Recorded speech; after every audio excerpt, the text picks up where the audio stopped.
Hi, I'm Elizabeth, and today I want to talk a little bit about sleep and supplements.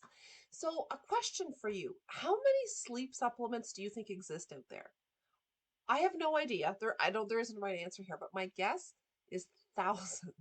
Every single supplement company that I've ever known or heard of makes a sleep supplement. They exist in individual supplements, they exist as combinations for just general sleep. There's thousands, is my guess, thousands of different sleep supplement options you can take, and each one with a different guarantee. This is going to make you sleep through the night. This one's going to be amazing. This is finally going to be the supplement that does this. So today I wanted to do a little bit of it's going to be a shallow dive, not an entirely deep dive, but a little bit of a shallow dive into supplements for sleep, which ones might be a little bit better, which ones focus on, and why sometimes the claims aren't all they're cracked up to be. So the most common supplement ingredients I see either existing on their own or existing as part of a formula. So we've got melatonin, magnesium, L-theanine, GABA, 5-HTP, lavender, valerian root, passion flower, chamomile, tyrosine, lemon balm. I mean, that's just the most common ones. There's way more than that. But those are the ones that if you're going to look for a supplement and you're going to read the back of it, you're going to read the ingredient list, those are the ones that you're most likely to see either alone or in combination. And so the big question is, which ones work? And I'm really sorry, but my answer is it depends. It depends on what your root causes are for not being able to sleep. So, is it that you can't fall asleep? Is it that you can't stay asleep? Is it that you're waking up too early? Are you deficient in magnesium? Do you have an issue with serotonin or 5-HTP? Well, serotonin. It really, unfortunately, which makes it hard. It's unfortunate because it makes it hard to decipher. It's very individual based on your current state, situation, and experience.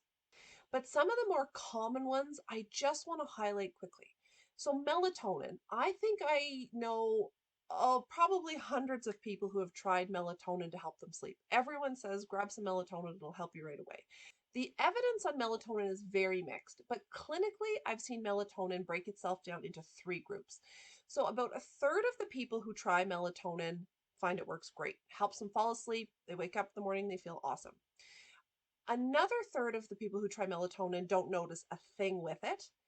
And yet, the final third of people who try melatonin find that it makes them too groggy. So they fall asleep okay, but they have a hard time waking up and they don't feel, they kind of have a sleep hangover the next day.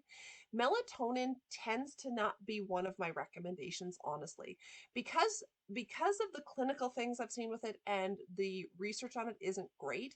Another thing to note about melatonin is that there does seem to be some evidence that the dosage of melatonin in various supplements can be inconsistent. If melatonin works for you, that's amazing and wonderful. But I have other issues with melatonin. I mean, there's lots we can do to sort of stimulate our own melatonin production. So it's typically not a supplement that I jump to. Magnesium. Magnesium is actually one of my favorite supplement recommendations for sleep if I am going to recommend a supplement. And the thing about magnesium that you need to know is the form does make a difference. So if you read the back of a magnesium supplement, you'll see all sorts of different magnesium citrate or malate or whatever. The ones that I recommend for sleep tend to be magnesium bisglycinate or magnesium threonate. So magnesium malate, magnesium citrate, they all have their place for other things, or there's other reasons why they're in a supplement. They tend to be not as good for sleep as magnesium bisglycinate or magnesium threonate. 5-HTP, I see this one show up a lot in sleep supplements. So this stands for 5-hydroxytryptophan. It's actually a precursor to serotonin. If you're someone who has sort of a serotonin imbalance, it can be helpful, but I don't really recommend this very easily. If you're on any sort of anti-anxiety, antidepressant medication, I would really avoid 5-HTP. It is rife for contraindications and problems with medications and mixing things. So 5-HTP is definitely one you should be using with some caution. And then I want to dive into the herbs. So herbs are, I just love plants. I adore them and I don't use them nearly enough. I just think they're so incredible. As humans, we've evolved alongside plants for a really long time, and there are a ton of plants that have some really amazing medicinal properties. I mean, even dandelion, like that weed that grows on your lawn that's actually really great for bees and stuff in the springtime, even dandelion has medicinal properties. And so I really like herbs. So almost all medication actually comes from some sort of plant.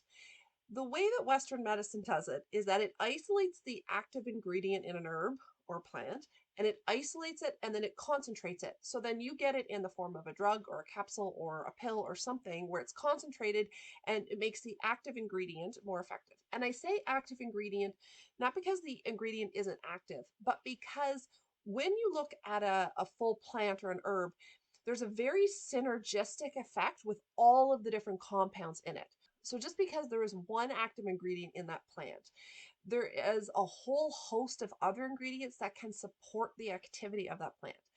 Yes, it is going to be more potent in a pill, supplement, medication form, but when we isolate it to that degree, we tend to negate the whole thing, the whole plant.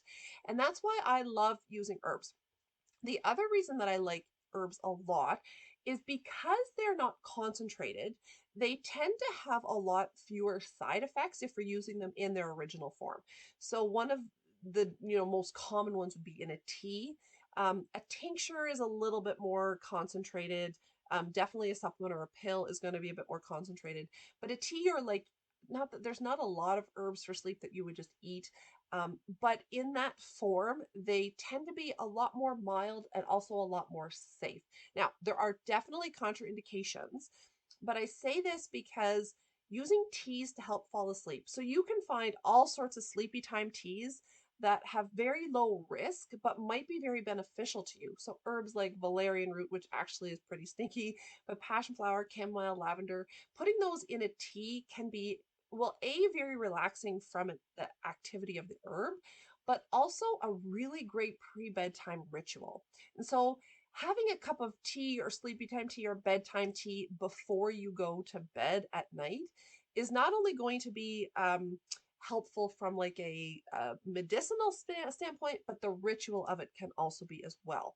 So experiment with different teas, etc. If you're pregnant or breastfeeding or on any medication, um, definitely just read the back of the box before you take any of them, just to make sure there's no contraindications. And if you're going to dive into any of these from like a medication or a supplement perspective, I always suggest talk to your healthcare provider, your naturopathic doctor, your medical doctor, whatever.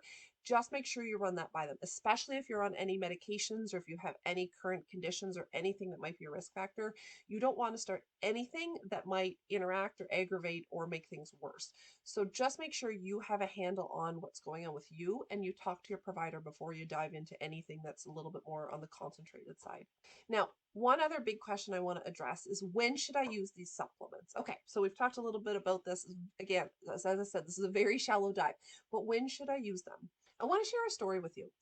When I first started practicing naturopathic medicine, so this is 10 years ago now, I had a patient come in who was struggling with her sleep. Now, this was a very busy mom. She was just back to work full time after her second maternity leave. She had two young kids. She was, running everywhere, very busy, and she was having difficulty sleeping. And she really needed some support to kind of help get her through that hump. And so I gave her a recommendation, but I also made sure that we talked about the other stuff. So we talked about, uh, what she was eating and exercise and lifestyle and stress and all of those things.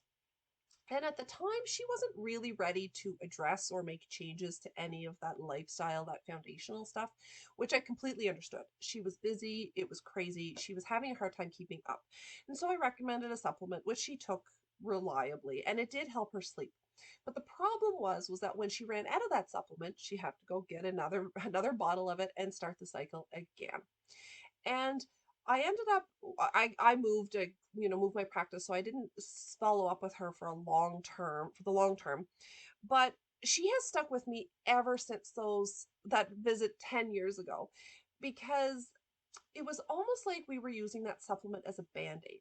And I don't fault her for that. That was her reality at the time. She really needed that support. And I do understand that. But I do feel a little bit like I failed her because always relying on that crutch, on that supplement, meant that she could never get that foundation underneath her. And so I share this story with you because I think that it's a really important thing to think about when we're thinking about how are we going to use aids, medications, supplements, things that are going to help us maybe sleep better, have more energy, whatever it is that we need at the time. And the reality is that for sleep in particular, unless you address that foundational stuff, you're never really going to get to the core. You're never really going to get to the root. You're never really going to solve the actual problem. It's always going to be a band-aid solution. So that being said, I do have sort of two scenarios where I recommend, if I'm with people I'm working with, if I where I might recommend supplements. Scenario number one is kind of in that mom where she just needs that crutch to get her feet underneath her. So if you're finding it really hard to get on top of your food or your movement or your stress or your activity or lifestyle or any of those things, if you're finding it hard to get on top of that, having a supplement as a crutch, as a support, as an assistance can be very helpful to get you to that point. And if that's your goal, then I absolutely think that that's a useful way to use supplements. The only thing I would suggest though is that when you're doing that, keep it in mind that this is meant to be here as a temporary assistant, right? The goal should always be to address and target that foundational stuff as well. So always kind of go in with that idea that, okay, I'm going to use this to kind of get on my feet and then I'm going to build my foundation from there. So that is one situation where I do and have and would recommend using some sort of supplement or something.